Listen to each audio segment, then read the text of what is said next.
Hello friends. क्या आपको पता है कि क्वालिटी में भी कुछ डायमेंशंस होती हैं। क्वालिटी को भी हम अलग अलग एंगल्स से देखते हैं। और क्वालिटी एक स्ट्रेट अवे कोई फिलॉसफी नहीं है। क्वालिटी में डिफरेंट डायमेंशंस हैं। और क्वालिटी में जब हम किसी प्रोडक्ट की या किसी भी थिंग्स पे बात करते हैं तो हम उसे अलग अलग एंगल से देखते हैं। तो आज की वीडियो बड़ी इंटरेस्टिंग होने वाली है। आइए आज समझते हैं कि हम कैसे क्वालिटी को एक डिफरेंट एंगल से और डिफरेंट अलग अलग डायमेंशन से देखने की कोशिश करते हैं और समझने की कोशिश करते हैं। हेलो फ्रेंड्स, मेरा नाम है अजय अजय रावत और स्वागत है आपका करियर कॉन्वेंट में। तो आज का जो टॉपिक होने वाला है साथियों, इसका नाम है 8 dimensions of quality, A 360 degree approach towards confirmation of product quality.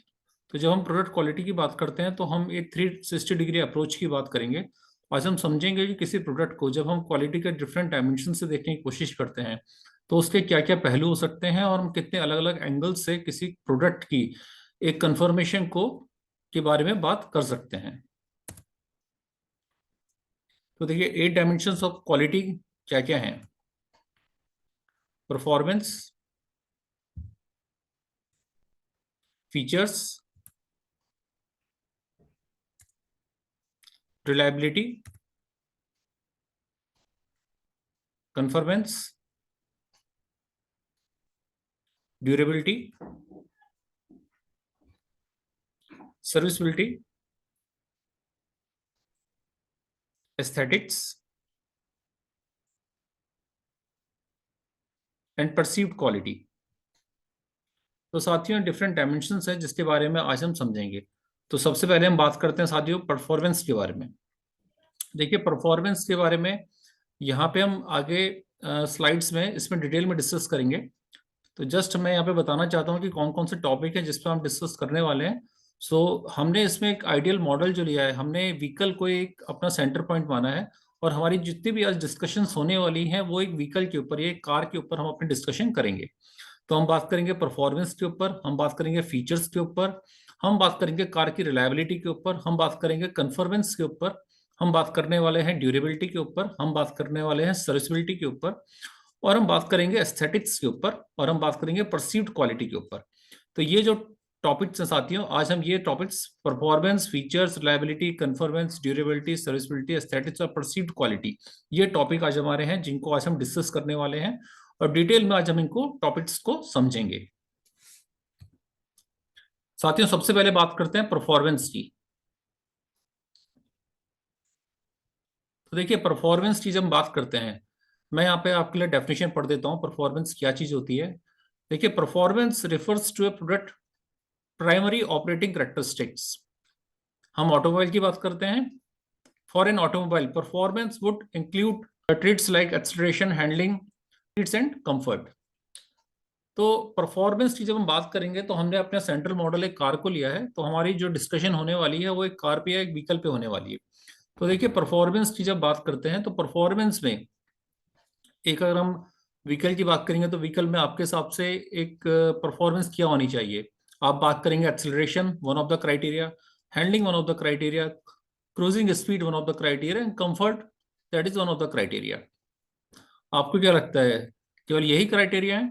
नहीं, इसके अलावा बहुत सारे क्राइटेरिया हो सकते हैं। एक सिंपल हम एक सिंपल एक लाइव एग्जांपल लेते हैं। जब आप एक कार खरीदने जाते हैं, एक शोरूम में आप जाते हैं, तो आप बात करते हैं कि किस कार की परफॉर्मेंस ज्यादा बेटर जो आपको खरीदनी चाहिए। तो परफॉर्मेंस की जब बात करते हैं तो आपके माइंड में सर्टेन क्राइटेरिया होते हैं कि मेरी जो कार है, जो मैं अपना व्हीकल बाई कर रहा हूँ, वो इन पैरामीटर पे ठीक निकलना चाहिए। तो जैसे इन सब के अलावा जैसे हम बात करते हैं acceleration, so this is one, can be one of the criteria. ये आपका हो सकता है कि गाड़ी का एक्सेलरेशन बेटर होना चाहिए। आप बात करते हैं गाड़ी की हैंडलिंग के ऊपर, जो कि ऊपर मैंने ऑलरेडी बताया है। स्पीड के ऊपर बात कर सकते हैं और कंफर्ट के ऊपर बात कर सकते हैं। इसके अलावा देखिए, और क्या परफॉर्मेंस क्राइटेरिया हो सकते हैं? आप बात कर सकते हैं गाड़ी की मैक्सिमम स्पीड के ऊपर, मैक्सिमम स्पीड। आप बात कर सकते हैं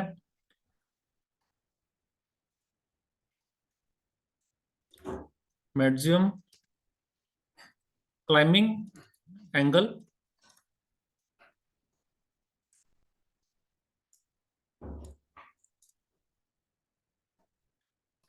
आप बात कर सकते हैं माइलेज के ऊपर।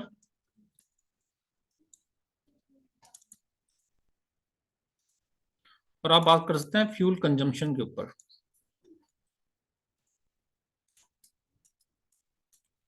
तो देखिए, इस तरह से हम समझते हैं कि किसी व्हीकल की परफॉर्मेंस पे ये क्राइटेरिया आपके सामने हो सकते हैं। आप जब गाड़ी खरीदने जाते हैं तो आप बात करते हैं कि गाड़ी का एक्सेलरेशन क्या है। एक्सेलरेशन का मतलब है कि सर्टेन पॉइंट ऑफ टाइम में गाड़ी आपकी स्पीड, कितनी स्पीड आपकी लेती है। सो जीरो से, सपोज आप बात करते हैं जीरो से 20 kmph, किलोमीटर पर आवर, तो वो कितने मिनिमम टाइम में वो एक्सेलरेट करती है। तो ये this is one of, can be one of the criteria. Maximum speed one of the criteria आपकी हो सकती है कि आपकी गाड़ी कितनी मैक्सिमम स्पीड लेती है without any turbulence. So this is one of the performance criteria. You can ask for maximum climbing angle.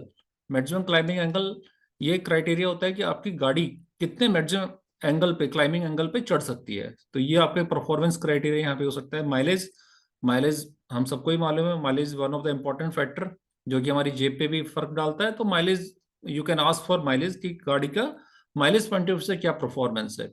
And the fuel consumption, fuel consumption that means अगर आप, ये आपकी सीएनजी गैस है या कोई और गैस पे ऑपरेट होती है, तो यू कैन आस्क कि कितना आपको फ्यूल कंजम्पशन पर किलोमीटर के हिसाब से या 1 kg के हिसाब से फ्यूल में कितना ये चलती है।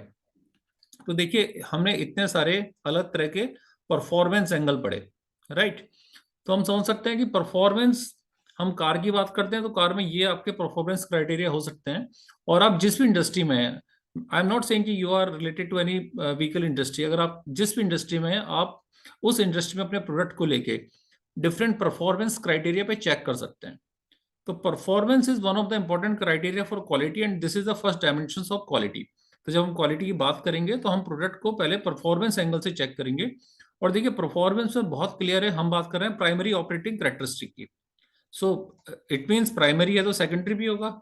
सो सेकेंडरी का हम डिस्कशन बाद में करेंगे। प्राइमरी ऑपरेटिंग कैरेक्टरिस्टिक का मतलब यहाँ पे यह है साथियों कि जो कैरेक्टरिस्टिक इंपॉर्टेंट है ऑपरेटिंग पॉइंट ऑफ व्यू से आपके प्रोडक्ट में, जो उस प्रोडक्ट को ऑपरेशनल बनाती है, तो वो जो कैरेक्टरिस्टिक है वो आपके परफॉर्मेंस में फॉल करेंगी। और वो चीजें आप one by one performance point of view से चेक करेंगे। आइए साथियों, अब दूसरा हम देखते हैं कि क्वालिटी का सेकंड जो डायमेंशन है वो कौन से डायमेंशन है। देखिए, क्वालिटी की जो सेकंड डायमेंशन है वो है फीचर्स। तो हमने क्योंकि सेंटर पॉइंट यहाँ पे एक व्हीकल को लिया है, that's why we are discussing on vehicle. देखिए, व्हीकल की डेफिनेशन जब हम पढ़ते हैं तो डेफिनेशन क्या कहती है, features are usually the secondary aspects of performance. देखिए, पीछे हमने परफॉर्मेंस की बात की थी, that was the first criteria और फर्स्ट डायमेंशंस, ये सेकंड डायमेंशन है। सो फीचर क्या है, secondary aspects of performance, that's bells and whistles of product and services, those characteristics that supplement their basic functioning. The line separating primary performance characteristic from secondary features is often difficult to draw. What is crucial is that features involve objective and measurable attributes. तो देखिए, definition क्या कहती है कि primary और secondary जो आपकी गाड़ी के फीचर्स है, परफॉर्मेंस, ऑपरेशनल कैरेक्टरिस्टिक है, उसमें डिफरेंट करना इतना इजी नहीं होता है। बट हम इसे कह सकते हैं कि परफॉर्मेंस में हम उन चीजों को ले रहे हैं जो बेसिक, जो इंपॉर्टेंट है ऑपरेशन पॉइंट ऑफ व्यू से। और जो फीचर्स हैं, फीचर एडिशनल एस्पेक्ट्स हैं किसी भी प्रोडक्ट के, जो कि प्राइमरी के लिए तो इंपॉर्टेंट नहीं है। मे बी फीचर्स के बिना आपका प्रोडक्ट ऑपरेट हो सकता है, लेकिन फीचर क्या काम करते हैं, फीचर आपके प्रोडक्ट को एनहेंस करते हैं, उसकी वैल्यू एडिशन करते हैं। तो जैसे हमने यहाँ पे व्हीकल का एग्जांपल लिया, तो एक जैसा यहाँ पे एग्जांपल आप देखिए, हम एक बात करते हैं कार की। तो कार में air bag, this is one of the feature, जो कि मे बी सब हायर एंड गाड़ियों में होता है, नॉर्मल कम गाड़ियों में नहीं होता है, या जो बेसिक गाड़ियां होती है उसमें नहीं होता होगा। This is the safety glasses, this is one of the features. Passenger safety cell, rear zone safety belts, side impact bar, this is the side impact bar, anti locking braking system ABS, and front zone. So देखिए आप, ये जो सारी चीजें हैं, safety glass हैं, air bags हैं, या साइड इम्पैक्ट बार्स हैं, सेफ्टी बेल्ट्स हैं, तो maybe your vehicle can operate without these features, right. ये आपके नहीं भी होते हैं गाड़ी में। गाड़ी का बेसिक काम है चलना। तो गाड़ी में आपके इंजन है, आपके फ्यूल है, तो गाड़ी आपकी चल जाएगी। आपका फ्यूल से, इंजन से गाड़ी ऑपरेट होगी और गाड़ी चल जाएगी। सो आपका जो फ्यूल है या इंजन की परफॉर्मेंस है, that is the first criteria, first dimension of quality. But here we are talking about the second dimension, which is feature. तो फीचर में क्या है, सेफ्टी ग्लास है, एयर बैग्स है। तो ये this is the thing which are important but not for operation point of view. देखिए ये चीजें आपकी गाड़ी में वैल्यू ऐड करती हैं। आप बहुत महंगी गाड़ी लेते हैं, उसमें आपको एयर बैग्स मिलेंगे, फ्रंट सीट में एयर बैग्स मिलेंगे, बैक सीट में आपको एयर बैग्स मिलेंगे, सेफ्टी ग्लास मिलेंगे, साइड इम्पैक्ट बार जो कि हर गाड़ी में नहीं मिलता है। ये हाई एंड जो गाड़ियां होती हैं उसमें आपको साइड इम्पैक्ट बार मिलता है, ठीक है। और rear crumple zone, front crumple zone, ये आपको सारी गाड़ियों में नहीं मिलेगा। पैसेंजर सेफ्टी सेल, ये आपको सारी गाड़ियों में नहीं मिलेगा, ये केवल हाई एंड जो गाड़ियां होती हैं उसमें मिलता है। इसलिए कभी आप जाते हैं तो आपने सुना होगा कि इन गाड़ियों में फीचर्स बहुत ज्यादा हैं, तो हम वहां पे समझते हैं कि फीचर्स का मतलब क्या है। फीचर्स का मतलब वो चीजें हैं जिनके बिना गाड़ी तो ऑपरेट हो सकती है, आपका व्हीकल चल सकता है, लेकिन उसकी वैल्यू ऐड नहीं होती है। वैल्यू ऐड तब होगी जब उसमें डिफरेंट तरह के फीचर्स आपको मिलेंगे। तो यहाँ पे एयर बैग, हमने एयर बैग की बात की, सेफ्टी ग्लासेस की बात की, क्रम्पल जोन की बात की, एंटी लॉकिंग ब्रेकिंग सिस्टम की बात की है, सेफ्टी बेल्ट्स की बात की है। तो these all covering under the umbrella of features. तो ये हमारा सेकंड डायमेंशंस होती है। आइए अब हम बात कर लेते हैं साथियों थर्ड डायमेंशंस के बारे में, जो कि है रिलायबिलिटी। देखिए reliability, this is again one of the important dimension. और हम डेफिनेशन अगर पढ़ते हैं रिलायबिलिटी की, तो रिलायबिलिटी क्या कहती है? This dimensions reflect the probability of product malfunctioning और with in a specified time period. इसका क्या मतलब है साथियों? इसका मतलब है कि हमारा जो प्रोडक्ट है उसकी हम प्रोबेबिलिटी की बात कर रहे हैं, माल फंक्शनिंग और फेलिंग की बात कर रहे हैं। स्पेसिफाइड टाइम पीरियड, किसी टाइम पीरियड में हम अपने प्रोडक्ट की फेल होने की पॉसिबिलिटी या माल फंक्शनिंग की पॉसिबिलिटी पे बात करते हैं। Among the most common measures of reliability are the mean time to first failure, right. Mean time to first failure यानी कि आपका जो फर्स्ट फेलियर आता है उसका एवरेज टाइम क्या है। The mean time between failures, यानी कि आपके जो बिटवीन फेलियर्स, आपके लाइफ साइकिल में जितने फेलियर्स आते हैं तो उनका एवरेज मीन टाइम क्या आता है। And the failure rate per unit time, पर यूनिट टाइम के हिसाब से पर आवर में, पर सेकंड में, पर मिनट में कितने फेलियर हो रहे हैं। Because these measures require a product to be in use of a specified period, they are more relevant to durable goods than the product or services that are consumed instantly. तो देखिए साथियों reliability में क्या बात हो रही है। Reliability में बेसिकली बात हो रही है कि किसी टाइम पीरियड में आपका जो प्रोडक्ट है, जैसे हमने यहाँ पे कार की बात की, तो हम यहाँ पे कार का एग्जांपल लेते हैं कि एक कार जो है उसकी लाइफ स्पैन में उसके जो फेल होने की जो पॉसिबिलिटी है वो कितनी है। अगर उसकी पॉसिबिलिटी काफी ज्यादा है तो इसका मतलब है वो गाड़ी या व्हीकल लेस रिलायबल है। और उसकी अगर अगर उसकी ये जो पॉसिबिलिटी है, फेल होने की पॉसिबिलिटी काफी कम है, तो हम कहते हैं कि गाड़ी बहुत रिलायबल है। जैसे मैं आपको यहाँ पर एग्जाम्पल कोट करता हूँ। सपोज हम एग्जाम्पल लेते हैं सपोज गाड़ी का। तो व्हीकल में हम बात करते हैं, व्हीकल की एवरेज इंजन की लाइफ जो हम बात करते हैं, दिस इज 1 लाख, राइट। तो 1 लाख का मतलब है कि गाड़ी सपोज आपके जीरो से लेकर आपका this is suppose this is 1 lakh kilometre, this is 0 kilometre. तो जीरो से लेकर 1 लाख किलोमीटर के बीच में सपोज अगर आपके जो गाड़ी के माल फंक्शन होने में, अगर माल फंक्शनिंग के जो पॉसिबिलिटी है, सपोज अगर आपकी let say there are 3 to 4 possibility, and if you take another example, let say this is 1 lakh and only the one possibility, so which is more reliable? Obviously the second case is, this is more reliable। ये जो second case है ज्यादा reliable है, क्योंकि इसके 1 lakh cycle में, 1 lakh kilometre चलने में गाड़ी में केवल एक पॉसिबिलिटी है जहां पे यहाँ पे फेलियर के चांस हैं। जबकि एक दूसरे एग्जांपल में जहां हम बात करते हैं कि 1 लाख किलोमीटर में यहाँ पे 4 ऐसी पॉसिबिलिटी है जहां पे आपकी गाड़ी माल फंक्शनिंग या फेलियर हो सकती है। तो इस तरह हम समझते हैं कि रिलायबिलिटी का सिंपल मतलब है गाड़ी के डाउन टाइम से या गाड़ी की माल फंक्शनिंग या फेल होने की पॉसिबिलिटी से। देखिए यहाँ पे मैंने जैसे आपके लिए एग्जांपल जो रखे हैं, हमने गाड़ी के एग्जांपल लिए हैं। हम गाड़ी की सेफ्टी की बात करते हैं। तो गाड़ी की सेफ्टी में देखिए कोलिजन मिटिगेशन के लिए जो एक प्राइमरी आपकी जो रिलायबिलिटी का फैक्टर होता है, अगर हम इसमें एयरबैग लगाते हैं तो ये क्या है, पैसिव सिस्टम है, राइट। हम पैसिव सिस्टम से अगर हम थोड़ा इंप्रूव करते हैं और हम जाते हैं रिएक्टिव सिस्टम में जिसमें कॉलिजन अवॉइडेंस की बात होती है। सो कॉलिजन, जब हम कॉलिजन अवॉइडेंस की बात करते हैं तो बेसिकली कॉलिजन अवॉइडेंस में हम बात कर रहे हैं ऑटोमेटिक इमरजेंसी ब्रेकिंग सिस्टम की। ठीक है, automatic automatic emergency braking system क्या होते हैं कि आपके वो ऑटोमेटिक, आपके जो एटीएम है, ऑटोमेटिक ट्रांसमिशन है, उसके हिसाब से वर्क करता है। हम थोड़ा सा और इम्प्रूव करते हैं इस फीचर, इसको रिलायबिलिटी को गाड़ी की। तो कॉलिजन प्रिडिक्शन की बात आती है, जहां पे आपके ऑटोमेटिक प्रिडिक्टिव सेंसर्स होते हैं जो आपकी स्पीड के हिसाब से आपको बताते हैं कि कहाँ कहाँ पे कॉलिजन, आपकी स्पीड के हिसाब से कॉलिजन के कहाँ चांसेस हैं। हम थोड़ा और इम्प्रूव करते हैं तो यहाँ पे ऑटोमेटेड प्रिडिक्टिव एक्चुएटर्स की बात होती है।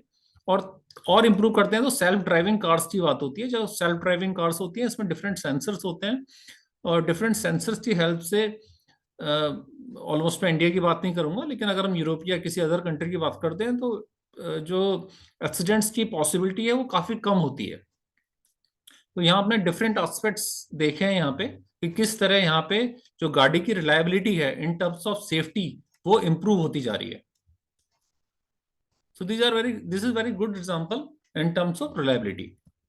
देखिए यहाँ पे कुछ और टर्म्स की बात है। What is the average time of first failure? तो average time of first failure का क्या मतलब है कि आपके फर्स्ट फेलियर में, सपोज हम एग्जांपल लेते हैं 10 गाड़ियों का, हम 10 व्हीकल का एग्जांपल लेते हैं। सपोज उसमें पहली गाड़ी एक 50,000 पे फेल होती है, दूसरी गाड़ी 25 पे फेल होती है, थर्ड गाड़ी लेट से 45 पे फेल होती है। तो इस तरह उनका जब हम एवरेज आउट करते हैं और एवरेज आउट करके एक एवरेज वैल्यू निकालते हैं तो वो उसका फर्स्ट फेलियर का एवरेज टाइम कहलाता है। सेकंड हम बात करते हैं mean time between failure. Mean time between failure का मतलब है साथियों कि जब गाड़ी में डिफरेंट फेलियर्स हैं, मैं यहाँ पे आपको एक दिखाता हूँ इस तरह से example. So suppose this is first failure, this is second failure, this is third failure, this is fourth failure, right? तो यहाँ पे सपोज मैं कहता हूँ यहाँ पे 1 घंटे का टाइम आया, यहाँ पे 2 घंटे का टाइम आया, यहाँ पे 3 घंटे का टाइम आया। तो मैं इनका अगर एवरेज निकालता हूँ तो 3 + 2 + 1, so this is 6, and 1 2 3 there are the 3 failure, so 3/2 2 hours. So इसका मतलब क्या है, मेरा MTBF यानी कि mean time between failure 2 hours आ गया है। तो मीन टाइम बिटवीन फेलियर्स आपका हमेशा ये हायर साइड में होना चाहिए। जितना भी आपका ये हायर साइड में होगा मीन टाइम बिटवीन फेलियर, उतना आपकी गाड़ी ज्यादा रिलायबल होगी। तीसरा फैक्टर आता है जो what is the failure rate per unit time. सो पर यूनिट टाइम का मतलब है कि number of failure divided by the total time. So let's say number of failure आपके 10 आए, और आपके और लेट्स से अगर आपके 10 घंटे में 10 फेलियर आ गए तो आपका जो this is 1 equal to, so failure rate per unit time कितना आ गया आपका, 1 आ गया। तो इस तरह हमने तीनों इसमें पॉइंट हमने कवर किए हैं। Average time of first failure, what is the MTBF, and what is the failure rate per unit time. तो इस तरह से हम साथियों देखते हैं कि रिलायबिलिटी एक बहुत मेजर फैक्टर है। और हम जब व्हीकल को लेने जाते हैं तो हम पूछते हैं कि ये गाड़ी कितनी रिलायबल है। रिलायबल का मतलब ये है कि सेफ्टी पॉइंट ऑफ व्यू से कितनी रिलायबल है, मेंटेनेंस पॉइंट ऑफ व्यू से कितनी रिलायबल है, गाड़ी रोड पे जब चलती है तो कितनी ये स्पीड के हिसाब से, दैट मीन्स मतलब इसमें जो फीचर्स हैं वो कितने सेफ हैं कि हमारे एक्सीडेंट्स के अदर चांसेस कम से कम हो। सो इस तरह से हम रिलायबिलिटी फैक्टर को समझते हैं, और ये बहुत इंपॉर्टेंट फैक्टर है। आप अपने प्रोडक्ट्स में रिलायबिलिटी फैक्टर को देखिए और मुझे कमेंट कीजिए कि आपके प्रोडक्ट को जब आप इस एंगल से देखते हैं, रिलायबिलिटी फैक्टर के एंगल से देखते हैं, तो आपको क्या फ्लॉ मिलते हैं। और आप अगर उसमें MTBF निकालते हैं या failure rate per unit time निकालते हैं तो वो कितना आता है।